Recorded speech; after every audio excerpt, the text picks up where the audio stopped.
अस्सलाम वालेकुम मेरे दोस्तों, सज्जनों और वेलियो। मैं हूं इज़हार अहमद और वेलकम करता हूं आपको किचन गार्डनिंग चैनल पर। चलिए आज एलोवेरा के टब को हम सेपरेट करते हैं। इसके अंदर बहुत सारे पौधे बन चुके हैं, लेकिन इसके ऊपर मैंने काफ़ी वीडियोस भी बनाई थी पार्ट्स की सूरत में, और ये है फाइनल पार्ट। इस बार सर्दी के दिन में बहुत ज़्यादा ठंड पड़ी और बहुत ज़्यादा बारिशें भी होती रहीं। इवन मैंने इस टब के अंदर मिट्टी का लेवल बहुत ही कम रखा था, हाफ से भी कम था ये। इस टब के अंदर सिर्फ एक हिस्सा मिट्टी डाली थी और 3 हिस्से ये एम्प्टी था। इसके अंदर मैं बताना चाहता था कि एलोवेरा की ग्रोथ हो सकती है, और उसकी ग्रोथ हुई। बहुत सारे पॉप्स भी निकले, बहुत सारे पौधे हमारे मर भी गए क्योंकि बारिशें बहुत ज़्यादा होती रहीं। दिसंबर, जनवरी, फरवरी और मार्च के महीने में भी इवन बारिशें होती रहीं। कभी ठंडक बढ़ जाती थी और कभी बारिश और कभी बादल। तो इसकी मिट्टी काफ़ी हद तक गीली है, तो मैं चाह रहा हूँ इनको अब सेपरेट कर लूँ। सेपरेट करने का तरीका भी आप लोगों के साथ शेयर करने वाला हूँ। इस टब के अंदर मैंने फाइकस की कलमें भी लगा दी थी, कुछ मैंने प्रूनिंग की थी तो उनकी टहनियाँ भी इसी टब के अंदर मिट्टी के अंदर दबा दी थी कि इनकी ग्रोथ शुरू हो जाएगी। तो इनकी रूटिंग भी यहाँ पर शुरू हो गई है, ये पौधे बन गए हैं और एलोवेरा के पौधे अब गल रहे हैं। इनके पत्ते आप देख सकते हैं कैसे ये पीले हो रहे हैं, आहिस्ता आहिस्ता से ये नरम पड़ते हैं, देन ये गल जाते हैं क्योंकि इनको ज़्यादा पानी की ज़रूरत नहीं होती। लेकिन सर्दी के दिन में बहुत ज़्यादा बारिशें होती रहीं और ठंड भी इस बार तो बहुत ही ज़्यादा पड़ी 2019 के एंड में और 2020 के शुरू में, तो बहुत ही प्रॉब्लम हुई पौधों के लिए। सेपरेट करना बहुत ही आसान तरीका होता है। ये मैंने पहले भी एक मरतबा आई थिंक वीडियो बनाई थी कि हम इस टब के अंदर से निकाल कर किस तरह पौधों को सेपरेट कर सकते हैं, और उनका रूट एरिया अगर ना हो, वो गल गया हो, तो उसको भी हम लगा सकते हैं। बहुत सारे इसके अंदर अभी भी पॉप्स हैं। ये देखिए, ये गल रहा था। गलने की वजह यही होती है कि जब पौधे को पानी ज़्यादा मिलेगा, हवा की वेंटिलेशन वहाँ पर कम होगी, सूरज की धूप वहाँ पर नहीं पहुँच पाएगी, तो फिर ऐसी प्रॉब्लम होती है कि पौधे की जड़ें और पत्ते उनके गलने लगते हैं। ये देखिए, ये पप भी है साथ उसके। इस टब के अंदर मैं अब ये नहीं लगाने वाला हूँ। अगर लगाया भी तो फुल इसको मिट्टी से भर लूँगा, क्योंकि तब मेरे पास मिट्टी भी नहीं थी। मिट्टी तो अब भी नहीं है। ये कुछ गमलों के अंदर से मैंने मिट्टी निकाली है, जो कि वो गमले पड़े हुए हैं। इसके अंदर भिंडी के पौधे मैंने लगाए थे, लेकिन वो सरवाइव नहीं कर पाए हैं क्योंकि मौसम कभी ठंडा होता है, कभी गर्म होता है, कभी बारिशें होती हैं, और प्लास्टिक के गमलों के अंदर एक बार पानी भर जाए तो वो जल्दी खुश्क नहीं होता। तो सोच रहा हूँ वो सारी मिट्टी इस टब के अंदर डालूँ और दोबारा से इन्हीं पौधों की प्रिपेयरिंग करूँ और दोबारा से इसी टब के अंदर लगा दूँ। ये जी फाइकस के पौधे हैं। अब मिट्टी आप देख सकते हैं, खुद अंदाज़ा लगा सकते हैं कितनी हद तक ये गीली मिट्टी है। इसके अंदर तो पौधों ने गलना ही था, लेकिन शुक्र है टाइम पर ही मैंने इनको बाहर निकाल लिया है। और एक पौधे को मैं शिफ्ट करके बताऊंगा आपको, वो भी ग्रो बैग के अंदर। ग्रो बैग के अंदर ओवर वाटरिंग का ख़तरा बिल्कुल ही ख़त्म हो जाता है क्योंकि उसके अंदर पानी स्टोर नहीं रह पाता।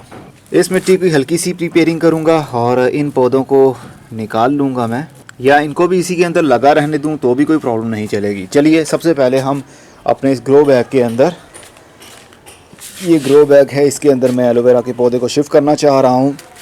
एक आपको दिखाता हूं जो ऑलरेडी मैंने ग्रो बैग के अंदर लगाया हुआ पौधा है,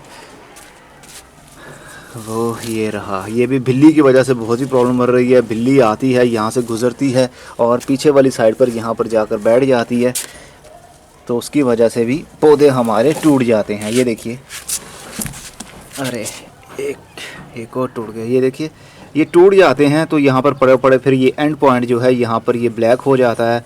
तो इसको भी हम लगा सकते हैं, इसकी रूटिंग भी शुरू हो सकती है।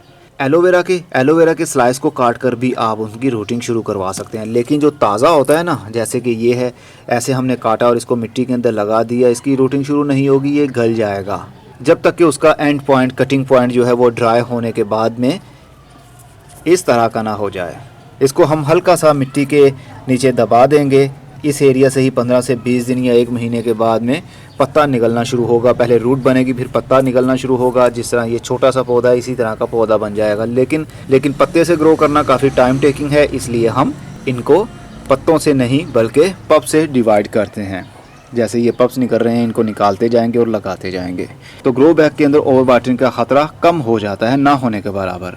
अगर नॉर्मली पानी मिलता रहेगा इस पौधे को, एलोवेरा के जो स्लाइसिस हैं वो भी मोटे मोटे से होने लग जाएंगे और उनके अंदर जेल भी भरा जाएगा, और उनके पत्ते जो हैं, स्लाइसिस जो हैं, वो चौड़े चौड़े से हो जाएंगे। जिस तरह अक्सर आपको नर्सरी पर देखने में मिलते हैं ना, चौड़े चौड़े से उनके स्लाइसिस होते हैं, लेकिन घरों में हमसे नहीं होते। उसकी यही रीज़न होती है कि हम उसको ज़्यादा पानी दे देते हैं या वो पौधा ही स्ट्रेस में रहता है। जहाँ पर एलोवेरा के पौधे को रखना है वहीं पर रहने दें, तो ही पौधे की ग्रोथ अच्छी चलती है। ये है वो मिट्टी जो गमलों से निकाली है। इसके अंदर कोयले भी हैं, ये देखिए कितने कितने बड़े पीसीज हैं कोयलों के। कार्बन का सोर्स होते हैं, कीड़ों को नहीं आने देते, मिट्टी के अंदर पैदा नहीं होने देते, लेकिन केचुए पैदा हो सकते हैं मिट्टी के अंदर अगर आप कोयले भी यूज़ करते हैं। ये सिर्फ फंगस को आने से रोकते हैं।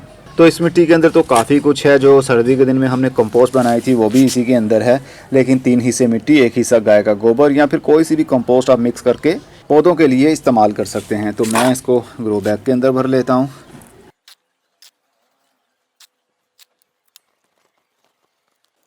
ग्रो बैग को भी मैंने मिट्टी से भर दिया है और जो मिट्टी बच गई थी उससे मैंने इस टब को फिल कर दिया है। जितना हम ज़्यादा फिल करेंगे उतना ही कम पानी खड़ा होगा बारिश का, या हम जो पानी देते हैं वो कम खड़ा होगा, क्योंकि जितनी ज़्यादा स्पेस रहेगी टब के अंदर पानी जमा होने की, तो पानी से वो हर वक्त भरा रहेगा, जिसकी वजह से हमारे पौधे भी गलते रहते हैं। अब हमने तकरीबन 3 से 4 जो पॉप्स थे, जो पौधे थे, वो इस टब के अंदर लगाए थे। आई थिंक सितंबर के महीने में ये मैंने लगाए थे। ये जैसे ही वीडियो ख़त्म होगी उससे 20 सेकंड पहले वीडियोस के ऊपर थंबनेल शो हो जाएंगे। आप उनके ऊपर क्लिक करके इनका पहला, दूसरा, तीसरा पार्ट देख सकेंगे, ताकि आपको पता चल पाए कि हमने क्या क्या किया था और इस स्टेज पर वो कितने दिनों में, कितने महीनों में पहुँचा। बहुत सारे पप्स अब आ गए हैं। पप्स मैं लगा दूंगा अपने उस ग्रो बैग के अंदर, और जो बड़े पौधे हैं वो इसके अंदर लगाऊंगा। बड़े पौधे लगाने के 2 तरीके हैं। एक तरीका तो ये है कि पौधे को एज इट इज़ जिस तरह है इसी तरह लगा दिया जाए, और दूसरा तरीका ये है इसकी हम प्रिपेयरिंग कर लेते हैं, पप्स निकाल लेते हैं, और जिनकी ज़्यादा रूट्स लंबी हो जाती हैं, ये वाला जो वाइट एरिया आपको दिख रहा है, ये ज़्यादा लंबा हो जाए या टेढ़ा मेढ़ा हो जाए, जैसे कि ये हो रहा है। ये देखिए, ये यहाँ से स्ट्रेट है, ये असल में गिर गया था एक जगह पर। पानी ज़्यादा मिलने की वजह से मिट्टी नरम पड़ जाती है, जिसकी वजह से ये गिर जाते हैं। ये वहीं पर अपनी ग्रोथ को शुरू कर देते हैं। इसलिए हम इसको नीचे वाले जितने भी इसके पत्ते हैं और इसका ट्रंक तोड़ देंगे।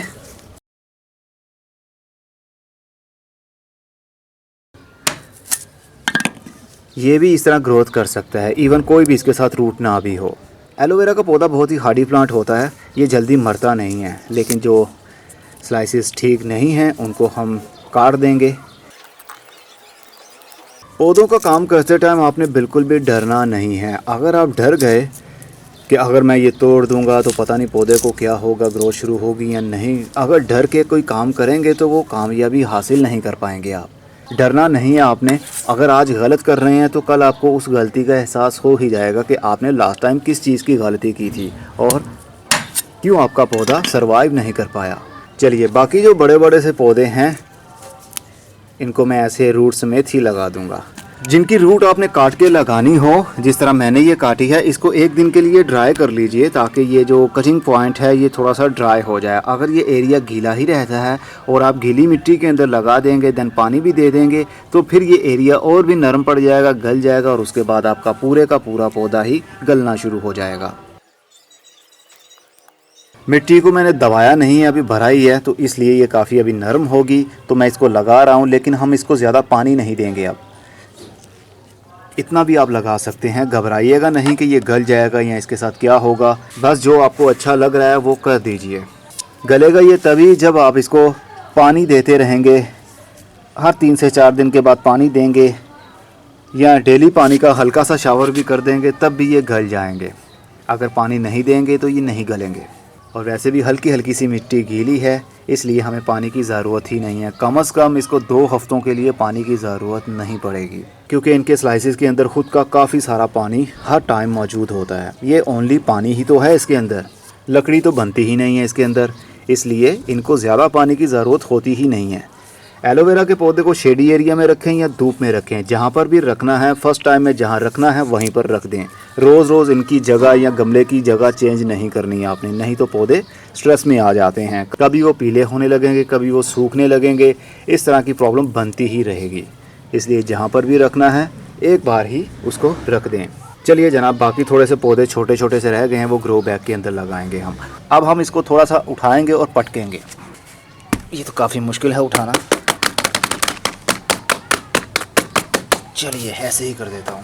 अब मैंने इसको जहाँ से उठाया था वहीं पर रख दूंगा, लेकिन इसको पानी नहीं दूंगा कम से कम 2 हफ्तों के लिए। जब ऊपर वाला सरफेस एरिया हल्का हल्का सा ड्राई हमें लगेगा तभी हम थोड़ा सा इसके अंदर पानी डालेंगे, क्योंकि प्लास्टिक के जो गमले हों, चाहे वो टब हों चाहे वो गमले हों, बॉटम से नीचे से उसकी मिट्टी जल्दी ड्राई नहीं होती, लेकिन ऊपर वाले एरिया से ड्राई हो सकती है।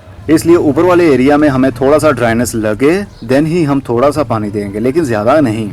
लेकिन ग्रो बैग के अंदर ऐसी प्रॉब्लम बहुत ही कम होगी। इसके अंदर जैसे ही हम पानी देते हैं वो साइडों से निकल जाता है। इसके अंदर हवा भी इन आउट हो सकती है, सूरज की रोशनी भी इन आउट हो सकती है, इसलिए यहाँ पर ओवर वाटरिंग का ख़तरा 99% कम हो जाएगा। ये देखिए जनाब, एक बिल्कुल ही छोटा सा टाइनी सा पौधा। तो एक एलोवेरा के इवन के इतने से पौधे से भी आप हज़ारों पौधे बना सकते हैं, बस पानी से बचा कर रखना है पौधों को। चलिए, इनकी जड़ें काटने का फ़ायदा नहीं है क्योंकि ये पहले से ही छोटे छोटे से हैं। अगर काट भी दें तो भी इनकी ग्रोथ शुरू हो सकती है, लेकिन फिर से वही बात कि पानी उस स्टेज पर आपको बहुत ही कम देना पड़ेगा जब तक कि उसकी रूट्स डेवलप नहीं हो जाती। ये देखिए, ये टूट गया है एरिया, लेकिन कोई बात नहीं, इसकी रूटिंग शुरू हो जाएगी। एलोवेरा के पौधे को रीपोर्ट साल में किसी भी दिन कर सकते हैं, इसका कोई ख़ास सीज़न नहीं होता, लेकिन सर्दी के दिनों में इसकी ग्रोथ रुकी होती है क्योंकि ये गर्मी के दिन में ग्रोथ करने वाले पौधे हैं। सर्दी के दिन में कंप्लीट इनकी ग्रोथ रुक जाती है, नई ग्रोथ नहीं बढ़ती, जहाँ पर है वहीं पर रहेगी। छोटे छोटे से पप्स तो निकल सकते हैं, लेकिन ज़्यादा ग्रोथ बढ़ती नहीं इनकी। अब इनको भी फ़िलहाल पानी देने की ज़रूरत नहीं है। गमले को उठाएंगे, पटकेंगे। पटकना इसलिए ज़रूरी होता है ताकि एयर पॉकेट्स ख़त्म हो जाएं। अक्सर आपने देखा होगा, अगर हम नहीं पटकते तो पानी देते हैं तो मिट्टी के अंदर सुराख होने लगते हैं, पानी एकदम से नीचे वाली साइड पर जाता है। तो इसका मतलब होता है कि मिट्टी के अंदर एयर पॉकेट्स रह गए हैं। अगर हम इसको पटक लेते हैं तो जहाँ पर हवा रह गई है वहाँ पर मिट्टी भर जाती है, तो ऐसे एयर पॉकेट्स भी ख़त्म हो जाते हैं। इसको भी अभी मैं पानी नहीं दूंगा और इसको भी शेडी एरिया में रख दूंगा। एलोवेरा के पौधे की अच्छी ग्रोथ के लिए उनको शेडी एरिया में ही रखा जाए तो ही ठीक रहेगा, लेकिन इतना भी शेडी एरिया नहीं कि वहाँ पर लाइट ही बहुत कम हो। ब्राइट लाइट, पूरे दिन की रोशनी आनी चाहिए वहाँ पर। 2 से 3 घंटे की धूप आ भी जाए तो भी चलेगा। उम्मीद है एलोवेरा के पौधे के बारे में कुछ ना कुछ तो आपको पता चला ही होगा। वीडियो के ऊपर लिंक्स आ रहे हैं, इनके ऊपर क्लिक करके आप वो वीडियो देख सकते हैं जो इनसे पहले पार्ट्स थे। हाँ, मैं चलता हूँ, खुदा हाफिज़।